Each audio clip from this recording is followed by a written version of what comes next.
So there is a lot of data hitting out there. This from Fox Business. Americans are quickly losing confidence in the U.S. economy, according to a new survey published this week reflecting heightened concerns among consumers about sky-high inflation and the rising price of everyday goods. A Gallup survey published Wednesday shows Americans have low levels of confidence in the economy. What's more, most Americans expect the economy to deteriorate further. About 76% said the economy is getting worse, compared to 20% who believe it is improving. So, Christina, what we have to do when we see stuff like this is there's 3 or 4 things going on as far as I'm concerned. Thing one is there is some real inflation. Thing two is not going to kill you. It's bad. It's ugly when you fill up your car and you have a heart attack when you look at the price. It's ugly when you consider that house prices are doing what they're doing in a lot of areas. It's not going to kill you. I don't like it. I don't want it to stay around. I don't think it's going to stay around. That's thing one.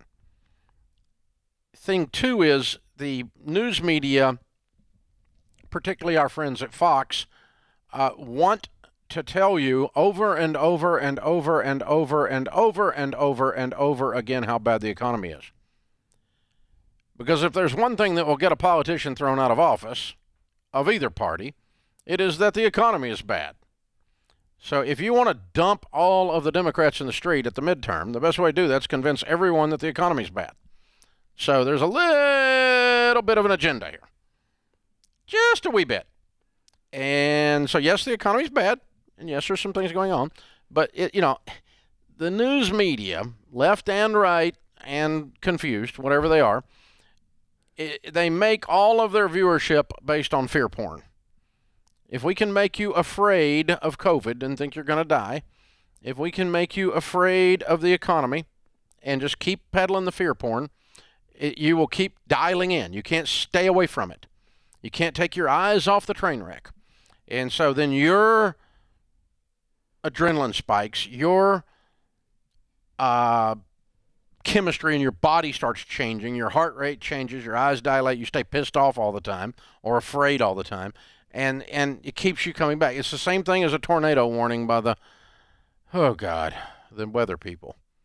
So when I was a kid, we were like, oh, there's a tornado. And now we shut down schools because there might be a tornado 3 weeks from now. So it's a different world. But there's a little bit of all that going on.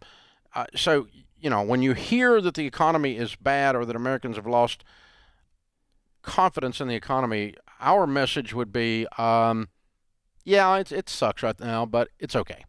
Yeah. Well, I think even going with the analogy of a storm, if there's a hurricane coming, what do? You batten down the hatches. You make sure everything is in place and solidified. So I hope people can take that kind of uneasy feeling they feel in their stomachs when they see that news article, when they see the fear porn, and they go, you know what? We need to make sure our financial house is in order. We need to really make sure we're on a budget, that we're paying off our debt, and that we're saving for an emergency. Because, if something does happen, the more you have your financial house in order, the less of a hit you'll take. And that's why your book is called Financial Peace. We want you to feel at peace regardless of what the storm looks like. Yeah. So the good news about the storm is you can use it as a warning to get your crap together, right? The bad news is you don't want to overreact, and because people go cray-cray when they go down these rabbit holes. I mean, when you're in panic mode, your critical thinking skills shut down. Panic mode is run, right? And, your brain says, get out of the way of the car. You're getting ready to be smashed, right? And you're not supposed to have a critical thinking about, I wonder what that fender will do to my left leg. We don't want to have a discussion about this. Get out of the dadgum road, But that's what your brain is designed to do that. Deloney talks about that all the time. So the thing is this, guys, when you start seeing this stuff on the news, just kind of take it with a grain of salt. Some of it is politically driven. Some of it is, if we can keep you upset, we can keep you as a viewer. And some of it is real. And you kind of got to parse through that a little bit and go, okay, yeah, gas is really $5, and that was really Biden on Biden's desk. He really screwed this whole energy thing up bad.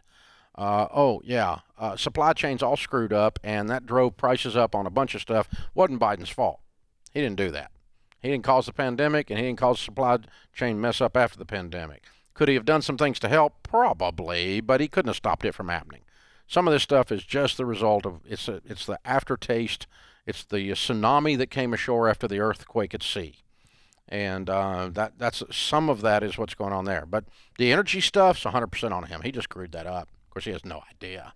But in the name of being woke or left or energy free or whatever, I mean, or whatever he's trying to do, get everybody in to buy an Elon Musk car or whatever he's trying to do, he's screwing up the economy. Because here's the thing: gas doubling goes into the truck that delivers the bread and into the price of the bread, therefore. Okay, so this is a problem. So yeah, so he's contributing to it. So yeah, he's going to get his party thrown out for various reasons, and that's probably a great thing. So it's okay. It's going to work out. But the point is, you cannot read these articles and go into freak out mode. Absolutely not. Yeah. You got to really focus on the controllables. What can you control? You can't control macroeconomics of the U.S. government. You can't control whether gas prices are more expensive next week, but you can control your budget. You can adjust things as necessary so that your family can afford your lifestyle and you can afford the things that you need to pay for. Focus on the controllables. Yeah. I'll never forget watching a local weather forecaster, and her voice was going up. The octaves were going up. And if you're in this, it's not like a beagle chasing a rabbit, right? I mean, she's just going crazy. There's a tornado coming! And I swear the woman said, if you have a football helmet, put a football helmet on and go sit in the shower if you don't have a safer place to hide. And so somewhere I've got visualized this redneck sitting in a shower with a football helmet on because this woman said to do this. And I'm just thinking, this is out of control, guys. If a tornado hits your trailer, football helmet in the shower ain't gonna cut it. It's just not gonna. I mean, it's just not gonna work. I mean, I may or may not still wear the football helmet, but Unbelievable. All right, so this is the world we live in, though, and so you have to keep. My point is, you have to keep your wits about you and make good, solid decisions. Yes, you got $5 gas. Yes, house prices are out of control right now. And so what do you do? I mean, used cars are going up. What kind of world do we live in? So is right now a good time to buy a used car? No! It's a horrible time to buy a used car.